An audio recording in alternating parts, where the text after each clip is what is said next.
Okay, so let's do another example of how to find the GCD of two numbers, maybe an example with bigger numbers this time, just to show that this is really, really legit. Let's find the GCD of 445 and 170. Bigger numbers. Let's see what's going on with this. How do we do this again? And I don't actually have to write the GCD every time.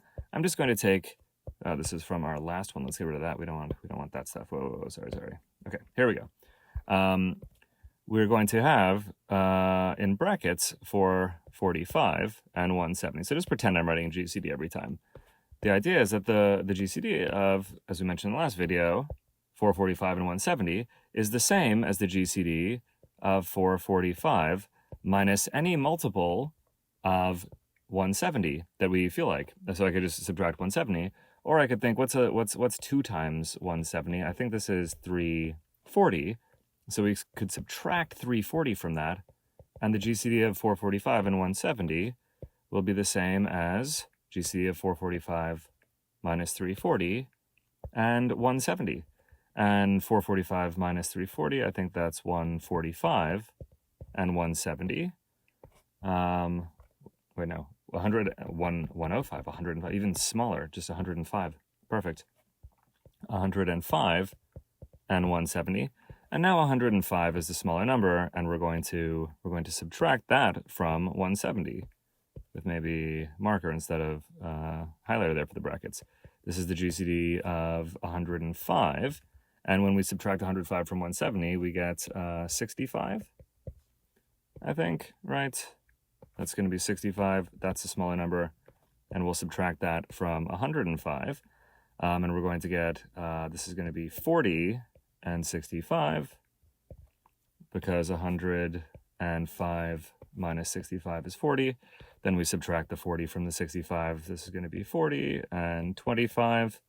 And then we are going to subtract the 25 from the 40, and we're going to get 15 and 25. We subtract the 15 from the 25. It's going to be 15 and 10, then 5 and 10, then 5 and 5. When we subtract the, and I'm just going to, again, keep the large numbers in green here. We subtract the large number from the smaller number. And I think maybe at the end I'll put them, when they're equal, we'll put them in blue. And again, just because this is going to relate to the extended Euclidean algorithm, if we subtracted the 5 from the 5, we get 0 and 5. And the GCD of 0 and 5 is 5 because every number divides 0, and then 5. The only positive integer divisors are 5 and 1. Anyway, the idea, this is the algorithm again with larger numbers, right? So hopefully I'm convincing you again that this works, and then we'll get on to talking about the extended Euclidean algorithm. How can we use it to find modular inverses? But before that, maybe just one more, because I'm just realizing these both had 5 as a GCD. If we just pick, say, random numbers, say like 17 and 3, maybe, I think their GCD is going to be 1. And this is a good time to introduce that topic as well, where the GCD is 1, because those ones are special, right? Relatively prime coprime numbers will have modular inverses with respect to one another, and they're very useful. And a big part of number theory is things being coprime. So let's just do one for good measure, where they're relatively prime. So how am I going to do this? Well, we take the smaller number, 3, and we subtract the largest multiple I can think of 3 that is less than 17. So we're actually going to replace 17 with 17 mod 3, the remainder that we get when we divide 17 by 3. And 17, I think it's equal to 15 plus 2. So this is 3 times 5 plus 2.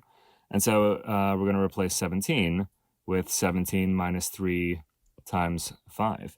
And again, why, and we'll do this maybe in the next video, I just want to get some examples in before we jumped into the proof. Why is this true? Why does this work, right? Why is the GCD of these two numbers the same as the GCD of these two numbers? So we'll replace this with 2 and 3, and then hopefully we can see that the GCD of 2 and 3 is 1 just immediately. But if we need further proof, we can subtract the 2 from the 3. This is 2 and 1. And then we'll subtract 1 from 2, we get 1, 1. And if we subtract the 1 from the 1, we get 0 and 1.